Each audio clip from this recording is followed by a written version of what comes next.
Hello guys, তোমালোকৰ বাবে কেইটামান মই ইম্পৰ্টেন্ট জিকে লৈ আহিছো আৰু যেটো ৰিসেন্টলি এডিআৰই এক্সাম আহি আছে থাৰ্ড গেটৰ সো তাৰ বাবে মোস্ট ইম্পৰ্টেন্ট হয়। Question number 1 অসমৰ সৰ্বোচ্চ পৰ্বতমালাটোৰ নাম কি?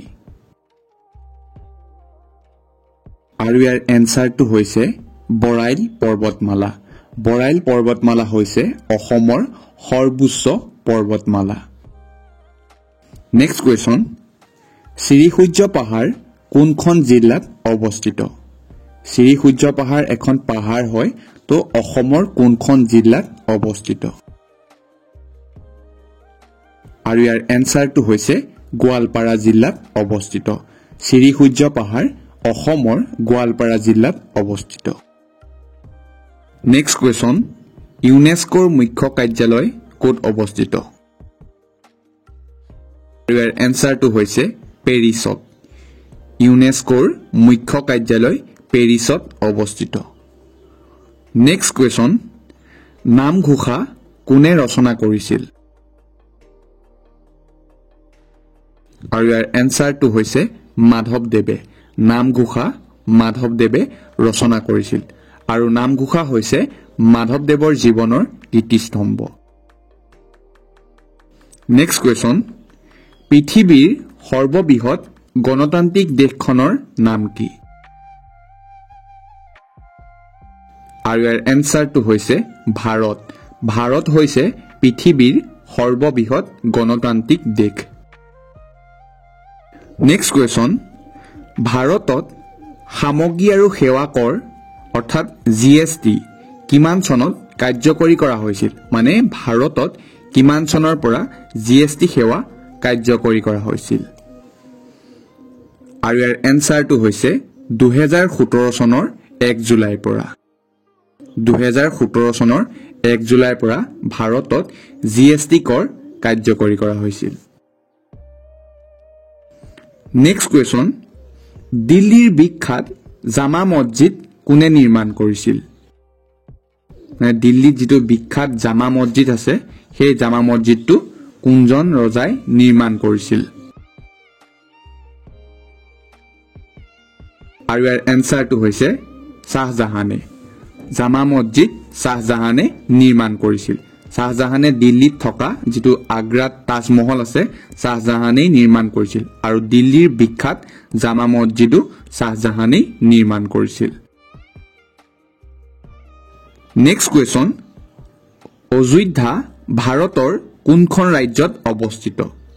অযোধ্যা ভাৰতৰ কোনখন ৰাজ্যত অৱস্থিত? আৰু ইয়াৰ এনসাৰটো হৈছে উত্তৰ প্ৰদেশত।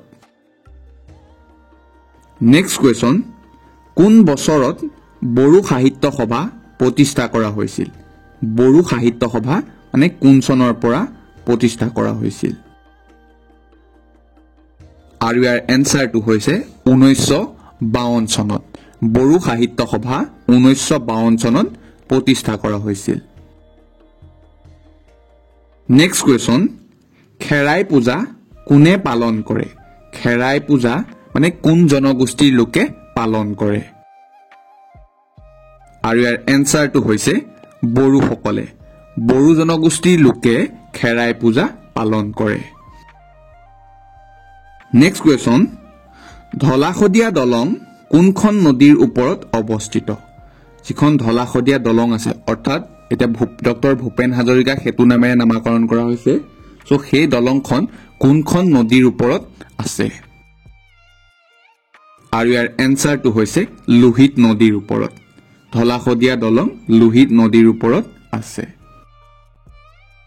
নেক্সট কোৱেশ্যন ব্ৰহ্মপুত্ৰ নদীয়ে বাংলাদেশত প্ৰৱেশ কৰাৰ পিছত ইয়াৰ নাম কি হয়?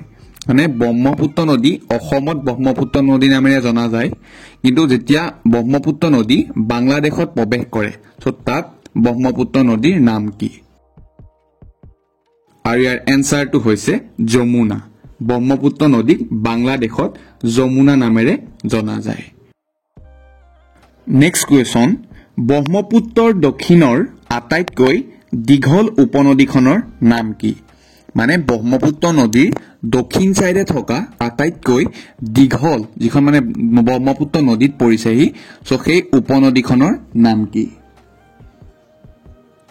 আৰু ইয়াৰ এনসাৰটো হৈছে কপিলি কপিলি হৈছে ব্ৰহ্মপুত্ৰ নদীৰ দক্ষিণ পাৰত অৱস্থিত আটাইতকৈ দীঘল উপনদী নেক্সট কোৱেশ্চন কোনখন অৰণ্যক পূবৰ আমাজন বুলি কোৱা হয় কোনখন অৰণ্যক পূবৰ আমাজন বুলি কোৱা হয় আৰু ইয়াৰ এনসাৰটো হৈছে দিহিং পাটকাই পূবৰ আমাজন বুলি কোৱা হয় নেক্সট কোৱেশ্চন আৰু আজিৰ ভিডিঅ'টো লাষ্ট কোৱেশ্চন হয় গিবন ৰাষ্ট্ৰীয় উদ্যান কোনখন জিলাত অৱস্থিত এই কোৱেশ্চনটোৰ মই তোমালোকক তিনিটা অপচন দি দিছো অপচন এ হৈছে গোলাঘাট জিলা অপচন বি হৈছে যোৰহাট জিলা আৰু অপচন সি হৈছে নগাঁও জিলা আৰু ইয়াৰ এনসাৰটো তোমালোকে মোক কমেন্ট কৰি জনাবা আৰু তোমালোকে কোনখন ঠাইৰ পৰা মোৰ ভিডিঅ'টো চাই আছা হেতু তোমালোকে কমেন্ট কৰি জনাবা সো নতুন এটা ভিডিঅ' লগ পাই আজিলৈ বাই